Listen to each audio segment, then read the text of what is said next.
Assalamualaikum warahmatullahi wabarakatuh. Perkenalkan, nama saya Zaki Amrullah.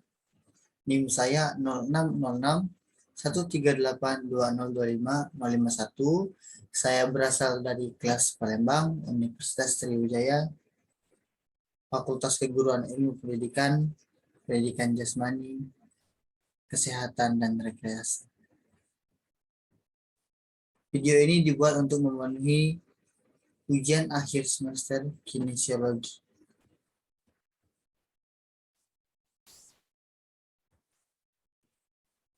Baiklah, masuk ke materi yang pertama, pengertian kinesiologi. Kinesiologi berasal dari kata kinesis dan logos. Kinesis adalah gerak, logos adalah ilmu. Kinesiologi merupakan suatu ilmu yang mempelajari gerakan manusia yang efisien, efektif, dan aman. Didekati dari analisis rangka, otot, dan hukum mekanika. Seperti halnya ilmu-ilmu lain yang tak pernah berdiri sendiri, kinesiologi ini untuk mempelajarinya dibutuhkan bantuan ilmu lain. Dengan perkataan lain, kinesiologi adalah gabungan antara ilmu anatomi, fisiologi, dan mekanika. Materi yang selanjutnya adalah pengertian sepak bola.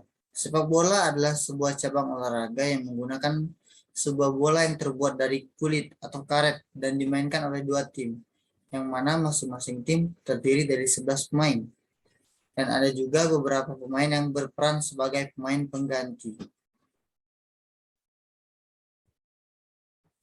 Teknik dasar sepak bola. 1. Dribbling.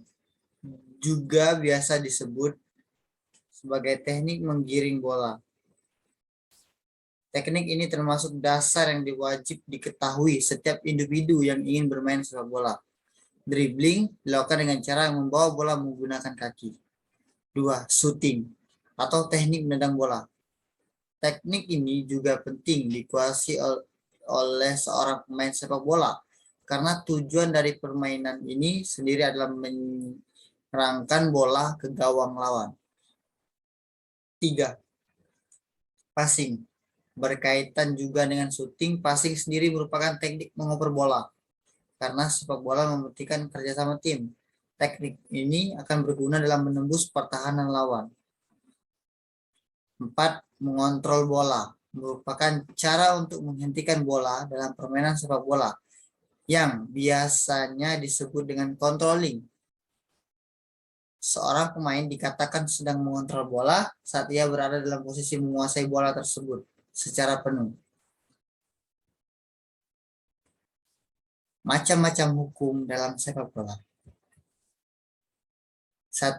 Hukum Newton berbunyi, jika resultan gaya yang bekerja pada benda yang sama dengan 0, maka benda yang mula-mula diam akan tetap diam.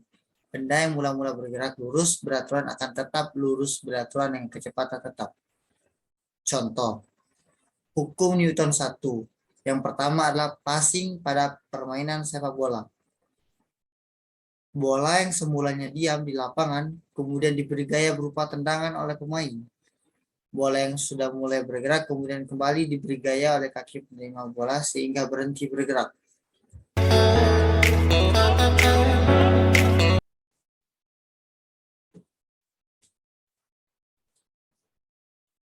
Hukum Newton 2. Bunyinya, percepatan dari suatu benda akan sebanding dengan jumlah gaya yang bekerja pada benda tersebut dan berbanding terbalik dengan masanya. Cara gaya mempengaruhi gerakan suatu benda dijelaskan oleh hukum gerakan Newton 2 menyatakan kalau resultan atau besar total gaya pada suatu benda sama dengan massa benda tersebut dikalikan dengan percepatannya. Atau dalam rumus matematika, sigma F sama dengan M dikali A. Untuk mengubah gerakan bola tadi, kita membutuhkan gaya ketika hendak melewati musuh. Kamu harus mengontrol atau mengocek sehingga bisa terus melaju bersama bola. Ketika kamu mengocek, sebetulnya ada gaya dorong yang kamu lakukan pada bola. sehingga bola tersebut bisa melaju bersama dengan badan kamu yang bergerak melewati lawan.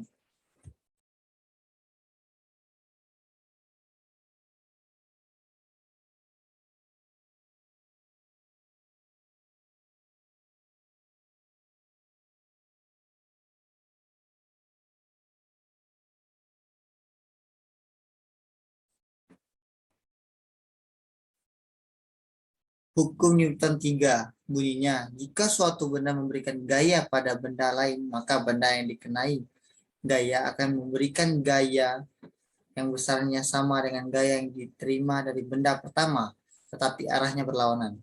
Contohnya, ketika bola bergerak ke arah kamu, lalu kamu menaruh kaki di arah bola itu berjalan, maka bola itu akan berhenti tepat di kaki kamu. Hal itu karena gaya normal dari bola tegak lurus dengan permukaan bagian kaki kamu yang menghentikan bola tersebut.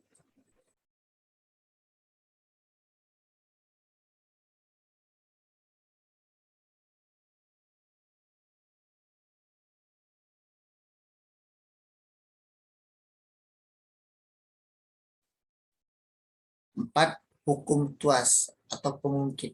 1. Bunyinya, tuas dengan tumpuan terletak antara titik kuasa dan titik beban.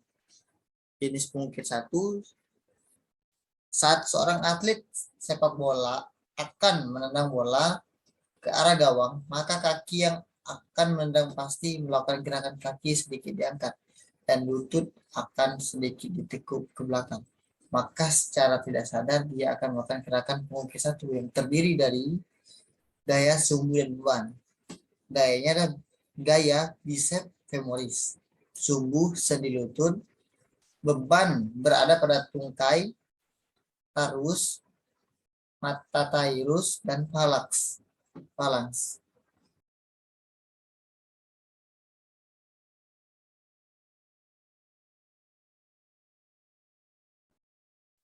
5.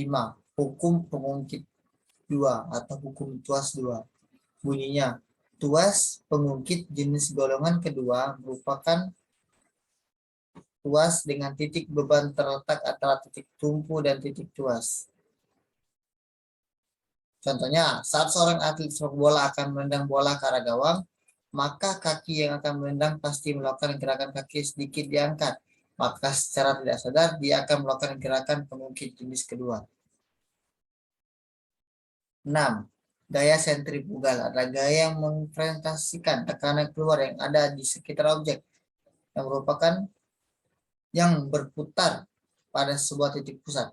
Jika kita berpatokan berdasarkan frasa Latin, maka pengertian gaya sentrifugal yaitu melarikan diri dari pusat.